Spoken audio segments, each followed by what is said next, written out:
Movie की शुरुआत में हमें कैथरीन गन नाम की लेडी दिखाई जाती है जो कि सुबह के समाचार देख रही थी, जहां पर ब्रिटिश पीएम न्यूज में कहते हैं कि अगर इराक के रूलर्स हमें अपने आर्सनल्स और इन्वेंटरीज को चेक करने दें तो ये वॉर रुक सकता है, वरना वर्ल्ड पीस के लिए हमें ये वॉर लड़ना होगा। यूएस और ब्रिटिश पीएम्स को ये लगता है कि इराक के पास वेपन ऑफ मास डिस्ट्रक्शन को बनाने के मटेरियल्स हैं जो कि काफी डेंजरस हैं, क्योंकि ऐसे मटेरियल्स तो बस पीस लविंग देशों के पास होने चाहिए। तो ये रिपोर्ट देखकर कैथरीन काफी ज्यादा अपसेट है, क्योंकि उसे अच्छे से पता है कि मिस्टर पीएम झूठ बोल रहे हैं, ये लोग तो बस इराक से वॉर लड़ने के लिए बहाना ढूंढ रहे हैं। कैथरीन असल में एक इंटेलिजेंस एजेंसी में एनालिस्ट का काम करती है, तो वो रोजाना की तरह अपने ऑफिस चली जाती है, मगर जब वो अपना सिस्टम ऑन करती है तब उसे एक टॉप सीक्रेट मेमो मिलता है जिसे एनएसए एजेंसी ने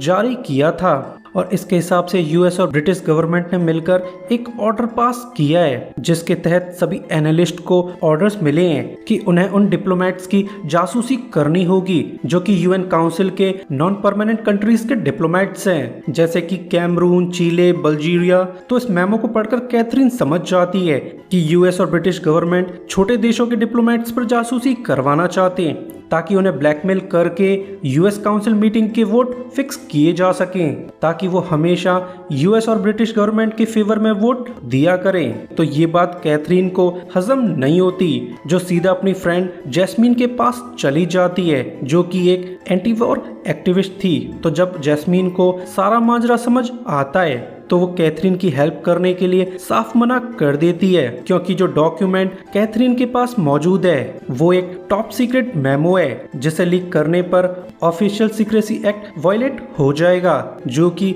एक देशद्रोह है। और इतना बड़ा रिस्क जैस्मीन लेना नहीं चाहती, मगर कैथरीन के ज्यादा इंसिस्ट करने पर जैस्मीन उसकी हेल्प करने के लिए राजी हो जाती है। तो नेक्स्ट डे कैथरीन अपने ऑफिस लौटकर एनएसए के मेमो को कॉपी कर लेती है, जिसे वो अपनी दोस्त जैस्मीन को पोस्ट कर देती है। जिसके बाद हमें ऑब्जर्वर न्यूज़पेपर का ऑफिस दिखाया जाता है, जहां मार्टिन नाम के जर्नलिस्ट को यौन नाम की लेडी का कॉल आता है। तो वो एक पार्किंग लॉट में यौन से मिलने चला जाता है, जहां पर यौन उसे एक पेपर दे देती है जो कि सरप्राइजिंगली एनएसए का मेमो था। तो इस मेमो को पढ़कर मार्टिन काफी ज्यादा शॉक था, जिस पर यौन उससे कहती है कि तुम्हारे न्यूज़पेपर को कोई एक्शन लेने की जरूरत नहीं है, तुम्हें तो बस ये पता लगाना है कि ये मेमो रियल है भी या नहीं। तो मार्टिन इस मेमो को लेकर अपने बॉस पीटर के पास चला जाता है, जो मेमो को पढ़कर मार्टिन को काफी डांटता है कि ये मेमो बहुत ही ज्यादा डेंजरस है, क्योंकि इसे पजेस करने के जुर्म में तुम्हें जेल भी हो सकती है।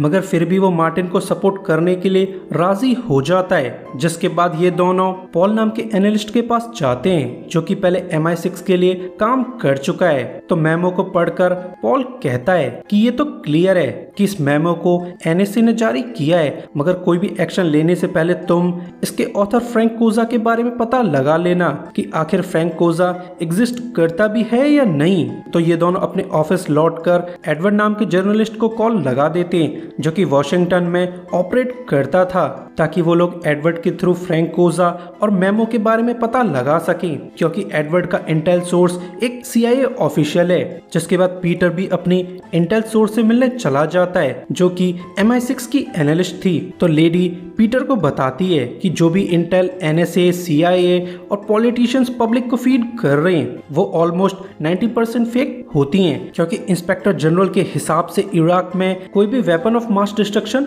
यानी कि WMD नहीं है। पर यूएस के सेक्रेटरी जनरल ने पब्लिक के सामने क्लेम किया है कि इराक में उन्हें WMD वेपन्स के मैन्युफैक्चरिंग लैब्स मिल चुकी हैं, जो कि ये क्लियर एविडेंस है कि इराक भी वॉर की तैयारी कर रहा है। मगर ऑब्वियसली ये बात बिल्कुल झूठ है। यूएस ऑफिशियल्स इंटेलिजेंस को मैनिपुलेट करके फॉल्स फैक्ट बता रहे हैं, ताकि वो कैसे भी करके वॉर को चालू कर सकें। तो पीटर लेडी से कहता है कि क्या तुम कंफर्म कर सकती हो कि एनएसए ने जीसीएचक्यू को ऑर्डर्स दिए थे कि वो यूएन काउंसिल मेंबर्स की जासूसी करते रहें ताकि उनके डर्टी सीक्रेट्स का पता लगाकर उन्हें ब्लैकमेल किया जा सके। मगर लेडी साफ मना कर देती है कि इसमें मैं तुम्हारी कोई भी हेल्प नहीं कर सकती, क्योंकि अगर मैं तुम्हें कुछ भी जवाब देती हूँ तो वो देश के साथ गद्दारी करने के बराबर होगा। वहीं डीसी का ऑब्जर्वर जर्नलिस्ट एडवर्ड अपने इंटेलिजेंस सोर्स मेल से मिलने चला जाता है, जहां मेल साफ क्लियर कर देता है कि सीआईए के हेड ने मिस्टर प्रेसिडेंट को फेक इंटेल प्रोवाइड की थी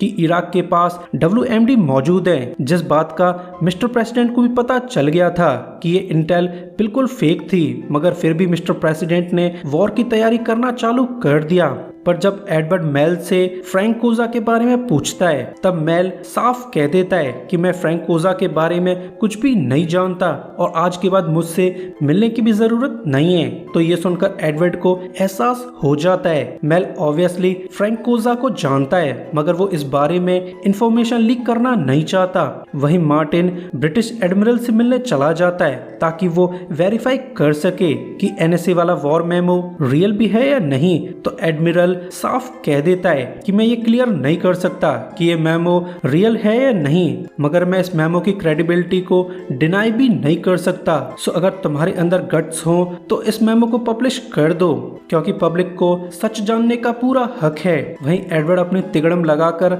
एनएसए के हेड ऑफिस फोन लगा देता है, जहां उसकी बात फ्रैंक कोजा से हो जाती है, पर फ्रैंक एडवर्ड को कुछ भी क्लियर जवाब नहीं देता। नेक्स्ट डे ऑब्जर्वर के सभी हाई लेवल्स एडिटर के सामने मीटिंग कर रहे थे, तो एडिटर रॉजर एडवर्ड से पूछता है कि क्या तुम्हारी सच में फ्रैंक कोजा से बात हुई थी। तो एडवर्ड रॉजर से कहता है कि फ्रैंक कोजा रियली एग्जिस्ट करता है, क्योंकि वो एनएसए का हेड ऑफ ऑपरेशंस है। साथ ही वो वॉर मेमो भी 100% रियल है, यानी यूएस एजेंसीज फैक्ट और इंटेलिजेंस को मैनिपुलेट कर रही हैं, और तो और वो लोग सिक्योरिटी काउंसिल के डेलीगेट्स को ब्लैकमेल करना चाहते हैं ताकि अगली यूएन मीटिंग में वॉर रेजोल्यूशन पास कराया जा सके। तो ये सुनकर एडिटर रॉजर सीरियस हो जाता है, जिस पर न्यूज़पेपर की लीगल एडवाइजर उससे कहती है कि अगर ये रिपोर्ट पब्लिश हो गई तो एडिटर रॉजर और मार्टिन को जेल हो सकती है, जिस पर ये दोनों ध्यान नहीं देते। और नेक्स्ट डे के न्यूज़पेपर में मार्टिन का आर्टिकल पब्लिश हो जाता है, जिसमें साफ लिखा था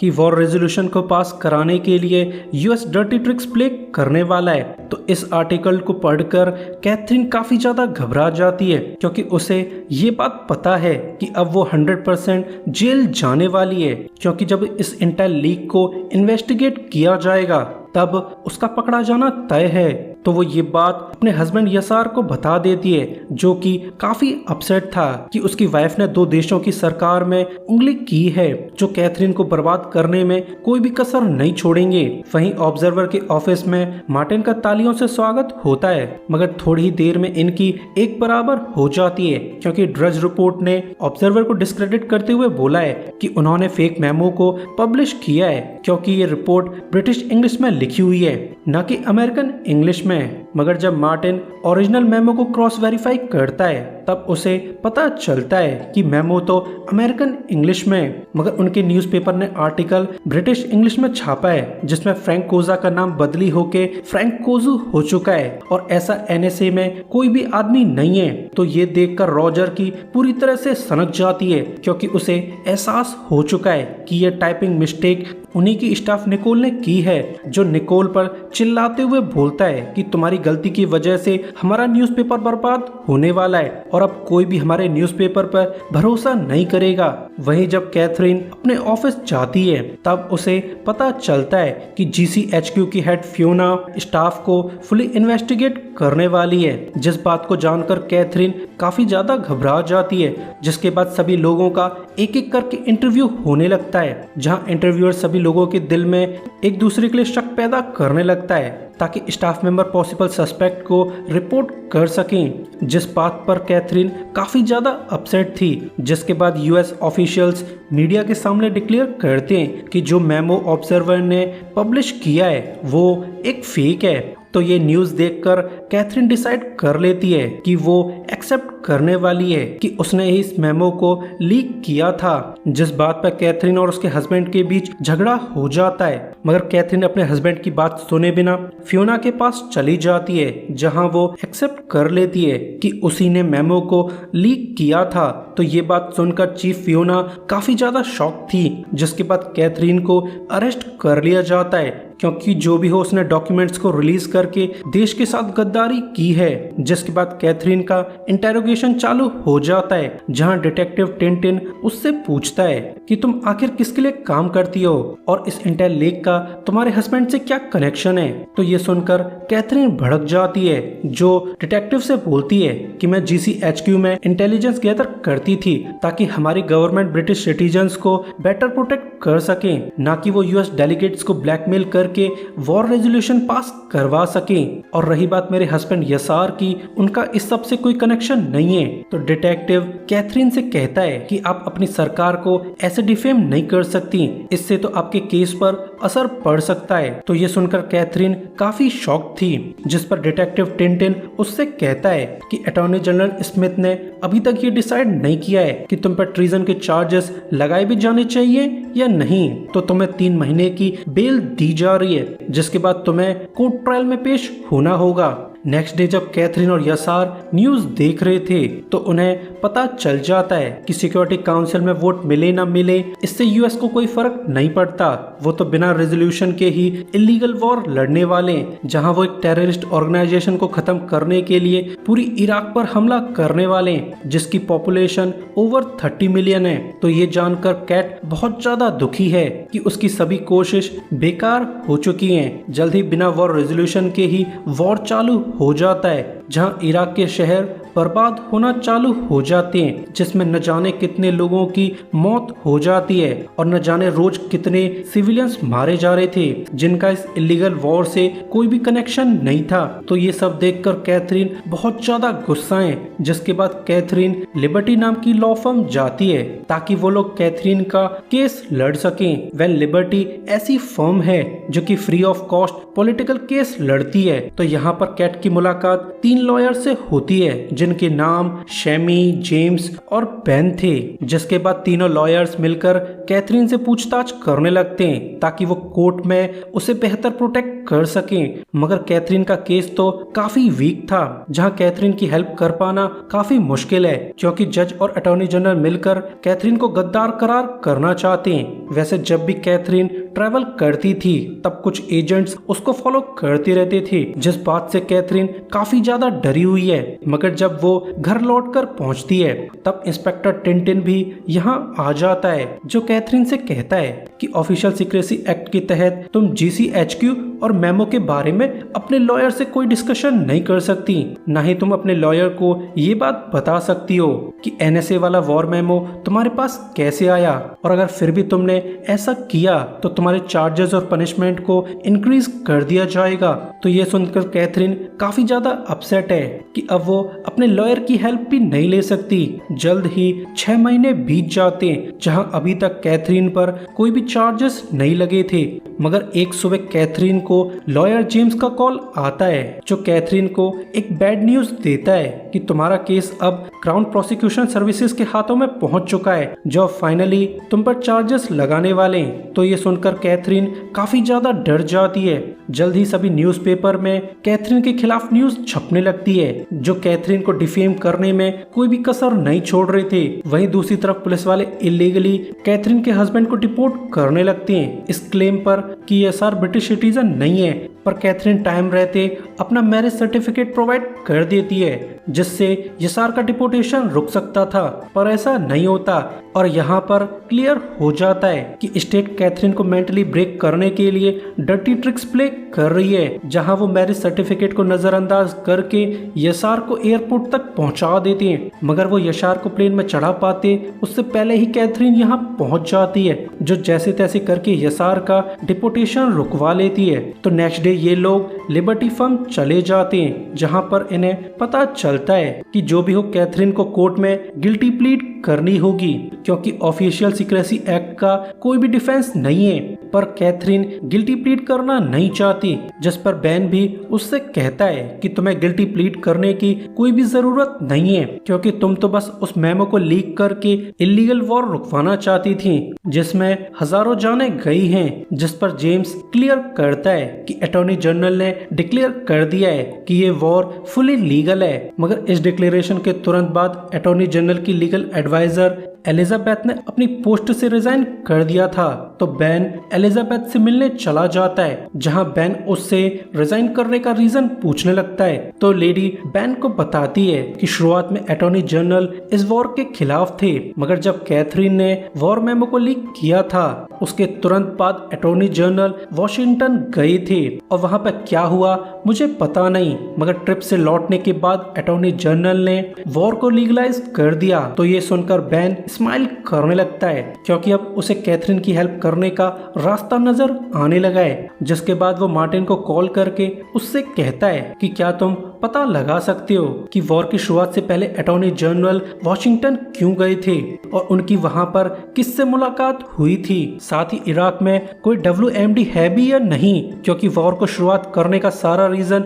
WMD का पोजेशन था, और अगर इराक में ऐसा कोई भी वेपन नहीं मिलता तो ये क्लियर हो जाएगा कि इस वॉर को इलीगली लड़ा जा रहा है। वहीं पीटर अब तक इराक पहुंच चुका था, जो मार्टिन को कॉल पर बताता है कि यहाँ पर अमेरिकन फोर्सेस, CIA, FBI सभी के मेंबर्स मौजूद हैं, जो साल भर से WMD की तलाश कर रहे हैं, मगर उनके पास अभी तक कोई भी क्लूज नहीं है। और अगर इराक के पास WMD होते तो अब तक वो इस वॉर में WMD का यूज कर चुके होते। जिसके बाद मार्टिन को एडवर्ड से पता चलता है कि British attorney general Goldsmith Washington में US प्रेसिडेंट के अटॉर्नी से मिले थे, एंड सरप्राइजिंगली US प्रेसिडेंट और अटॉर्नी जनरल को इंटेल CIA के बजाय एक प्राइवेट एजेंसी से मिल रही थी, जो कि असल में अनवेरिफाइड रॉ इंटेल थी, और इसी फेक इंटेल के बेस पर ये वॉर लड़ा जा रहा है। यानी ये वॉर 100% इलीगल है, जो कि वर्ल्ड पीस के बजाय इंटरेस्ट के बेस पर लड़ा जा रहा है। जल्द ही 2004 चालू हो जाती है, जहां कोर्ट ट्रायल का दिन आ जाता है, तो सभी लोग कोर्ट पहुंच जाते हैं। तो ट्रायल के दौरान जज कैथरीन से पूछता है कि क्या तुम अपने क्राइम्स के लिए गिल्टी प्लीड करना चाहती हो, जिसके लिए कैथरीन फुली डिनाई कर देती है। तो ट्रायल ऑफिशियली चालू हो जाता है, मगर यहाँ पर स्टोरी में ट्विस्ट आ जाता है, क्योंकि क्राउन का प्रोसिक्यूटर कैथरीन के खिलाफ सभी चार्जेस को विड्रॉ कर लेता है, जिस बात पर जज भी काफी ज्यादा सरप्राइज था, जो बार बार उससे पूछने लगता है कि क्या तुम सच में चार्जेस को विड्रॉ करना चाहते हो। ऑब्वियसली जज कैथरीन को एक ट्रेटर करार करना चाहता है, मगर अब उसके हाथ से अच्छा मौका निकल चुका है। तो बेन इरिटेट होकर पूछता है कि अगर कैथरीन से सभी चार्जेस को विड्रॉ किया जा रहा है, तो कैथरीन ये बात जानना चाहेंगी कि उनके ऊपर से सभी चार्जेस को विड्रॉ क्यों किया जा रहा है, और 1 साल के लिए कैथरीन को आखिर परेशान क्यों किया गया। मगर प्रोसिक्यूटर इस बात पर कोई भी स्टेटमेंट नहीं देता, जिससे कैथरीन को बाइज्जत बरी कर दिया जाता है। वेल, गवर्नमेंट के पास इस वॉर को लीगल प्रूफ करने के लिए कोई भी ठोस एविडेंस नहीं थे, तो उन्हें कैथरीन पर से सभी चार्जेस हटवाने पड़े। जिसके कुछ समय बाद बेन से कैन मिलने आता है, तो बेन उससे पूछता है कि जब गवर्नमेंट केस लड़ना चाहती नहीं थी, तो बेचारी कैथरीन को 1 साल तक परेशान क्यों किया गया। जिस पर कैन उससे कहता है कि भले ही कैथरीन के मोटिव्स अच्छे हों, मगर जो भी हो उसने देश के साथ गद्दारी की थी, जिसके लिए उसे प्रॉपर पनिशमेंट मिलना जरूरी थी, और इसीलिए कैथरीन को कंटिन्यूअसली 1 साल के लिए स्ट्रेस में रखा गया, ताकि कोई भी ऐसा करने की दोबारा कोशिश न करे। और फिर 2010 में अटॉर्नी जनरल की एडवाइस को पब्लिक कर दिया गया, जिसमें साफ लिखा हुआ था कि बिना UN रेजोल्यूशन के वॉर इलीगल है। साथ ही हमें पता चलता है कि वॉर में 1 मिलियन से भी ज्यादा इराकी मारे गए थे, और रही बात अमेरिकन और ब्रिटिश सोल्जर्स की, उनका डेथ काउंट 4600 था। सो गाइज, वीडियो के लिए लाइक और सब्सक्राइब कर दीजिए, ताकि हमें आपका सपोर्ट मिलता रहे। और इसी के साथ वीडियो एंड हो जाती है। सो अभी के लिए goodbye, thanks for watching.